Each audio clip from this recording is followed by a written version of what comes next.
For this video, andito kami sa kapitbahay. Ano pang ilang bahay ba daw ito pinasukan natin?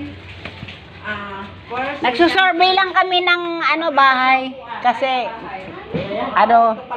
oh, ganda ng bahay ni Gigi. Ang cute.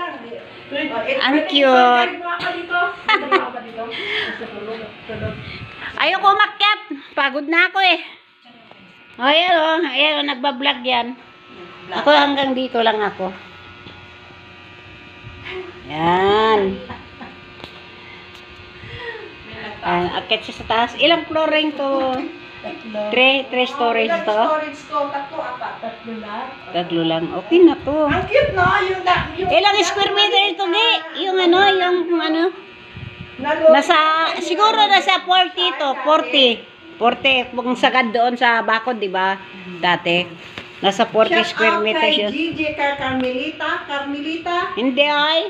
Si Josephine yan. Si Josephine yan. Yung dati kong yung dati kong hipag. Gigi lang pala. Carmelita si pala yun. Si Josephine yan. Kaya nga si Jennifer, yung panganay niya eh. Yan. Yung dati kong hipag. Hipag ko yan. Hoy, busog kami Busog kami. Ayoko ng salad. Bigyan mo na lang ako salad. Balutin mo na lang. Salad na kahit ano. Pwede ito. Ito. Kasi yung malamig, G. Bawal sa akin. May ubo ako. Gusto ng mga apo ko yan.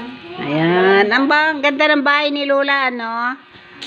Yan, ni Lola Gigi. Thank you, Lola. Pang-apat na First time ko mapasok. Nagpa-blessing ka na? Kailan ka magpa-blessing? Josephine pala, Josephine. Pero pwede na ipa-blessing habang nandito ka na. Hoy, kakain pa kayo? Kain pa daw. Sino naggawa tong bahay mo? Si Anthony. Mga yan eh, mga engineer yan eh. Si Anthony, si Bert. Yung 60 square meter. Ayan, ganyan din yung Diba? Ilang square meter to? Sa 40 to. O, diba? 40. Doon sa bundok, 60. Hanggang dyan, tsaka dyan. Nasa 40 yan. Ayan, pinasilip sa amin ang bahay ng hipag ko. Si Josephine. Ayan din Timbad. Hindi lang kasi, iniwanan na kasi ako ng kanyang kuya. Lagay mo muna sa bag. Kasi alam mo naman, mga bata pa nung araw, mapusok, madaling mag-away. Ayan, asot pusa kami nun ng kuya niya eh.